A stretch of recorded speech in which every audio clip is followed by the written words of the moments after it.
व्यसन में क्या होता है, नशे में क्या होता है, बुद्धि मंद हो जाती है, चिंतन लड़खड़ा जाता है, बस इस बात का सुख होता है। उसकी बुद्धि चिंतन रहित हो रही है, चिंतनी शक्ति खत्म हो गई है, इसलिए वो सुख का अनुभव कर रहा है। यहाँ अचल बिहार में जब हम रहते थे तो हितधाम के सामने नाली बहती थी, ये परिक्रमा मार्ग पक्का नहीं था। तो एक जो शराबी तो नाली के साइकिल लिए तो बार बार ऐसी को, तो हमें पता नहीं था कि शराब पिए। तो कहा क्या भैया, वो नाली को ऐसे देखता और ऐसे फिर बार आगे और आखिरकार लड़खड़ा के नाली।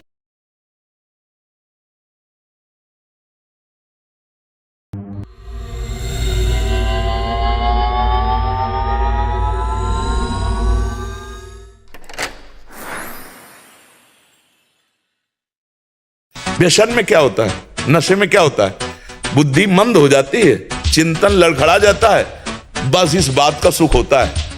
उसकी बुद्धि चिंतन रहित हो रही है, चिंतनी शक्ति खत्म हो गई है, इसलिए वो सुख का अनुभव कर रहा है। यहाँ अचल बिहार में जब हम रहते थे तो हितधाम के सामने नाली बहती थी, ये परिक्रमा मार्ग पक्का नहीं था।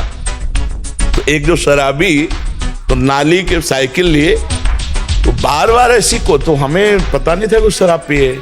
तो कहा क्या भैया, वो नाली को ऐसे देखता और ऐसे फिर बार आगे और आखिरकार लड़खड़ा के नाली में गिरी गया। फिर भी उसे कोई शोक चिंता नहीं है, उसकी जो वाणी निकल रही है वो ऐसी निकल रही जैसे बादशाह की। क्या है, चिंतन खत्म, शुभ अशुभ का चिंतन, संसार का चिंतन, वो लड़खड़ा, चाहे भांग खाए हो। ये जितने नशे हैं ये सब शरीर को एकदम शिथिल करना और बुद्धि का चिंतन हटा देना, बस इसी का आनंद है। और सोचो अगर यही काम आप जागृत अवस्था में भगवान में लगा दो तो बुद्धि पंग हो जाए तो वही समाधिस्थ महापुरुष कहे जाते हैं, वही योगी कहे जाते हैं, वही भगवान के प्रियजन कहे जाते हैं। देखो ना, एक बिंदु पर अपने चित्त को लगा कर देखो। थोड़ी देर अगर आपको शक्ति ग्रहण करनी तो हम आपको बता, कोई एक बिंदु तय करो, जैसे ऐसे बैठे हैं, कोई एक बिंदु तय करो और उसी में नेत्र लगा दो और बस राधा राधा राधा, आंख खुली हो मुंह बंद। अब आपकी आंखों से पानी झरने लगे तो ऐसे कर लिया, फिर उसी पे लगा दो, फिर जिधर चिंतन करोगे एक तार चिंतन जाएगा। इसे त्राटक क्रिया कहते हैं योग में।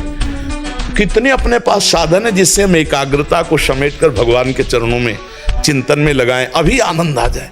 जादू मंत्र टोना और ये जो आते हैं ना वो कैप्सूल जैसे, वो क्या कहते हैं उनको, जंतुर, इनसे काम नहीं बनने वाला। तुमको हाँ ज्ञान विज्ञान संपन्न होना पड़ेगा।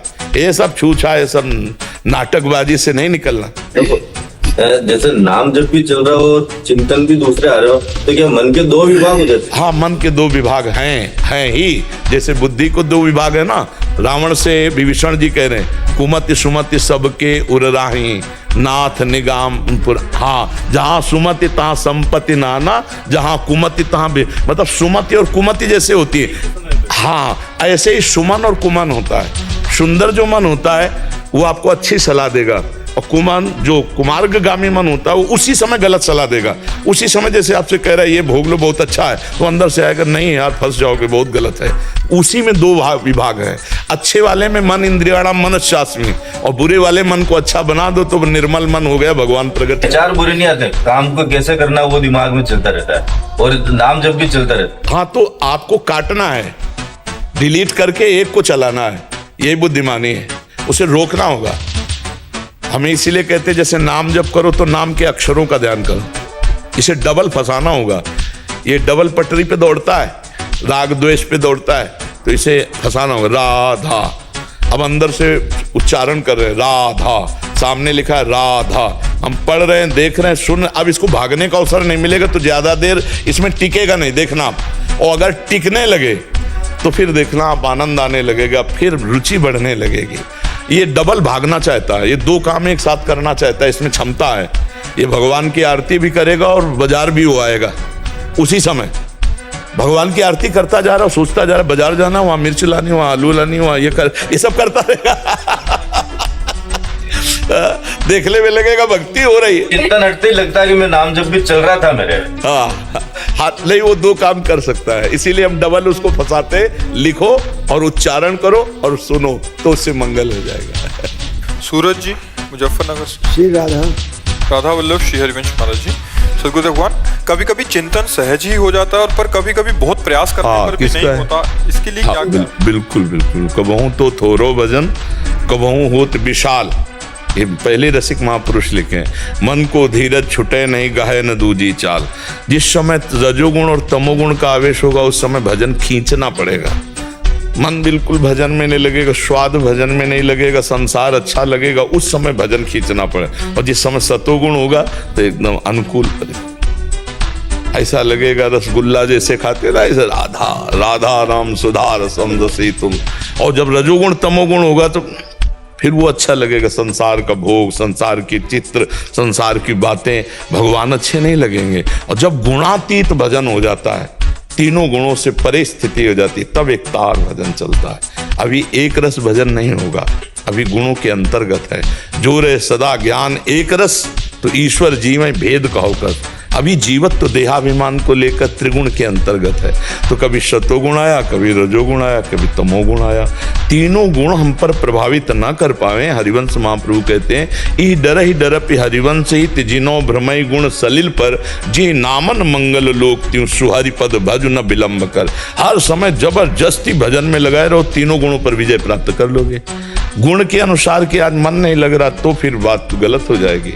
चले न दूजी चाल, चले न दूजी चाल। अब टीवी देख लेते हैं, भजन में मन नहीं यार, चलो आज सिनेमा दे, चलो आज उसके पास बैठते हैं, गलत हो जाएगा, संस्कार गलत हो जाएंगे। गाहे न दूजी चाल, हम सो सकते हैं लेकिन गलत संग नहीं कर सकते। तो सोने के बाद फिर उठेंगे, गुण चक्र बदलेगा, भजन में लग जाएंगे।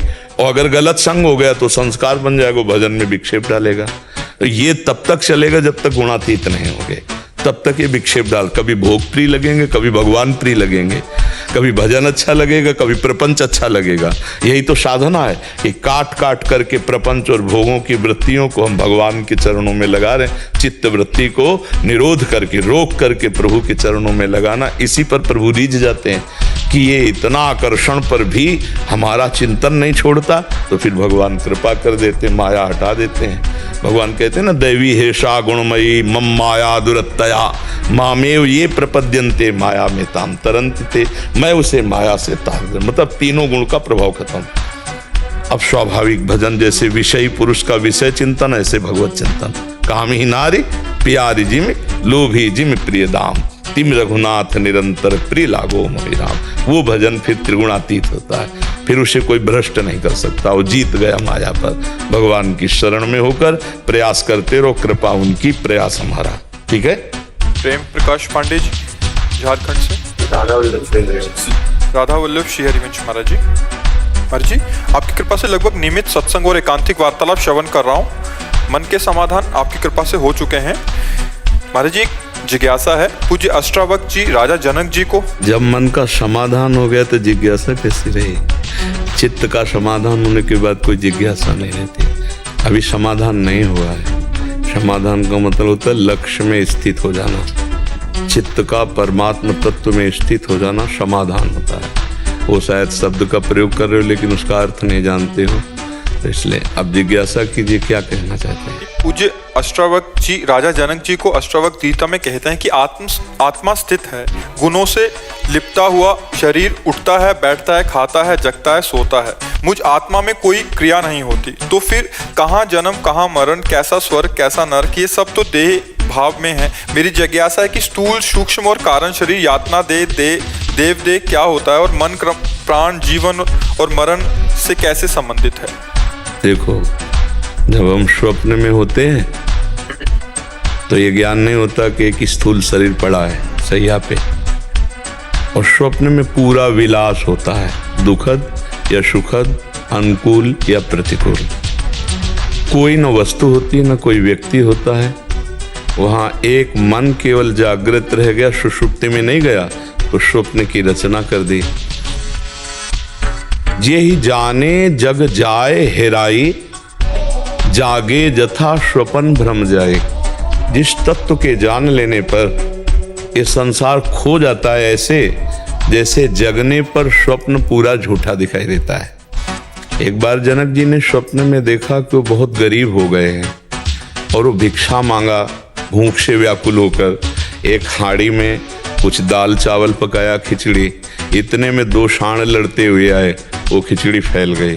तो बड़े भूख से व्याकुल हुए। आँख खुली तो महाराजा धीराज की सैया, तो उनका ये सत्य कि वो सत्य। सभा में जाकर बड़े बड़े विद्वानों से बस यही पूछते, ये सत्य कि वो सत्य।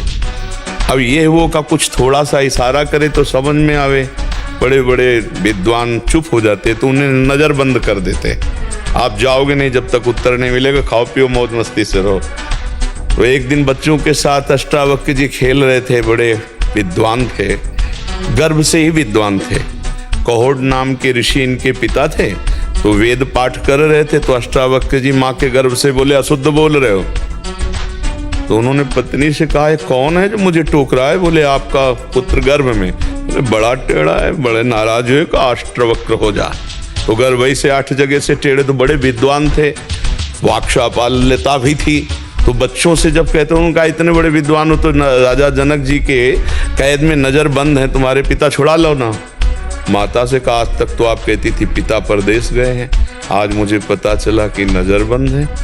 और सीधे जनक जी के दरबार में गए, तो जो देखे वो हंस दे। अष्टवक्र तो बोले, जनक मैंने तो सुना था तुम्हारी सभा ज्ञानियों की सभा है, लेकिन यहाँ तो सब चमड़ा मांस और हड्डी देखने वालों की सभा है। उनका ऐसे कैसे उपहास कर सकते हो आप हमारी सभा का? ब्रह्म ऋषि के बालक होकर तो उनका क्या देखकर सभा हंस रही है? हमारी आत्मा को देखा क्या? शरीर देखा, मांस देखा, त्वचा देखी, हड्डी देखी, टेढ़ी, इसीलिए तो हंसी आई। सब चुप। बोल, तेरा प्रश्न क्या है? उनका ये सत्य कि वो सत्य। बोले, ना ये सत्य ना वो सत्य। जो कुछ ही क्षणों में असत्य हो जाता है, स्वप्न में जाते हो तो जागृत असत्य हो जाता है, जागृत में आते हो तो स्वप्न असत्य हो जाता है, ये दोनों असत्य हैं। अष्टावक्र जी गुरु हुए, कहा, घोड़े की रकाब में पैर रख के केवल बैठने मात्र से मैं ब्रह्मबोध करा दूंगा उतने समय में। ऐसे महापुरुष तैयार भूमि, तो शिष्य तैयार जनक जी, तो गुरु दाता तैयार बोध कराने वाले। अभी तो अपने फंसे हैं देह में, बात ब्रह्म ज्ञान की करेंगे, लेकिन पोषण देह और इंद्रियों का होगा, मन की गुलामी होगी। सच्चाई से यदि गुरु शरण हुआ जाए और गुरुजनों की कृपा हो जाए, तो फिर हमारे में जो नाम मंत्र उपदेश गुरु जी ने दिया वो स्फुरित हो और हमारे अंतःकरण का मार्जन हो। तो जैसे पवित्र और निर्मल जल में नीचे की तह की बात दिखाई देती है, ऐसे निर्मल और सम अंतःकरण में वो प्रतिबिंब आत्मा का जो पड़ता है, सबकर परम प्रकाशक जो ही, उसी के सारे वो वापस लौटता है। मन बुद्धि अंतःकरण आत्म स्वरूप का चिंतन नहीं कर सकते। इनको चिंतन रहित करने के बाद जो स्वरूप बचता है वो आत्मा है। न उसका कभी जन्म है, न उसका कभी मरण है। पर जैसे स्वप्न में कुछ ना होने पर भी जो सपने सिर काटे कोई, बिन जागे दुख दूर न होई, ऐसे ही जड़ चेतन ग्रंथि पड़ गई, यद्यपि मृषा छूटति कठिनाई। ऐसा ये बंधन है जो केवल गुरु प्रताप से छूटता है, क्योंकि साधन करोगे तो अहंकार और पुष्ट होगा। और गुरु कृपा नायमात्मा प्रवचनेन लभ्या न मेधया न बहुना श्रुतेन। तो गुरु कृपा से अहंकार का समन हो, देहाभिमान का, और उनकी कृपा से ही अंदर वो बोध रूप परमात्मा स्वयं स्फुरित होता है। आत्मचिंतन अपने आप में अपने आप का चिंतन है। अंतःकरण के द्वारा चिंतित प्रकृति होती है, अंतःकरण के द्वारा अचिंत तत्व है आत्म तत्व। उसका न कभी जन्म है न मरण है, पर जन्म मरण ना होते हुए भी जब तक देहाभास है, देहाभिमान है, जीवत्व है, तब तक उसको बरबस पुनरपि जननम पुनरपि मरणम पुनरपि जननी जठरे शयनम, उसको भोगना पड़ेगा। अब इसी के शुभ कर्म के अन्य लोक हैं, अशुभ कर्म के अन्य लोक हैं। शुभ कर्म का देवदेह है, अशुभ कर्म का जो है यातना देह है। ये सब केवल मायाकृत है, इनकी सत्ता नहीं है, ना स्थूल की, न सूक्ष्म की, न कारण की, न यातना की, न देव की। समझ पा रहे हो आप? हाँ, ये सब केवल कल्पनात्मक है, मायात्मक है। जैसी जैसी हम सोच करते जाते हैं वैसा वैसा। एक सोच कर रहा है राम में तो पूरी सृष्टि राम में दिखाई दे रही, एक सोच कर रहा है काम में तो पूरी सृष्टि काम में, एक सोच कर रहा है श्याम में तो पूरी सृष्टि श्याम में, एक ब्रह्म में तो ब्रह्म में। है क्या? जैसी दृष्टि वैसी हमारी सृष्टि है, और दृष्टि खत्म हो जाए तो सृष्टि है ही नहीं, केवल ब्रह्म। सर्वम भी नहीं, सर्वम तो समझाने के लिए है, सर्वम खलमिदम ब्रह्म समझाने के लिए, केवल ब्रह्म। सर्वम भी मायामय है। तो गुरुजनों का आश्रय ले, उपासना मार्ग में चले, तो उपासना से ही वासना मिटती है और निर्वासनिक हृदय में ही तत्व ज्ञान स्फुरित होता है।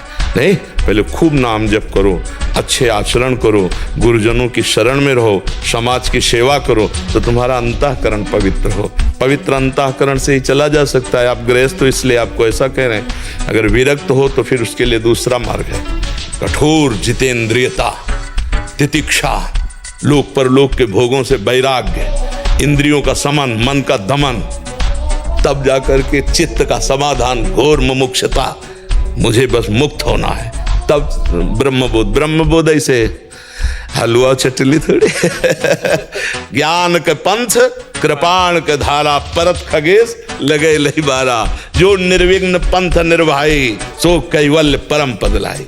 सो वही परम पद हमारा स्वरूप है, कोई और नहीं है। जीवन मुक्तता हमारे अंदर है, बस मृषा छूटती कठिन है, बहुत कठिन, यही गुरु कृपा से छूटता है। इसीलिए चाहे शिव विरंच सम होई, गुरु बिन भवनिधि तरे न कोई। गुरु कृपा प्रसाद से ही इस माया पर विजय प्राप्त की जा सकती है। समझ पा रहे हो भाई?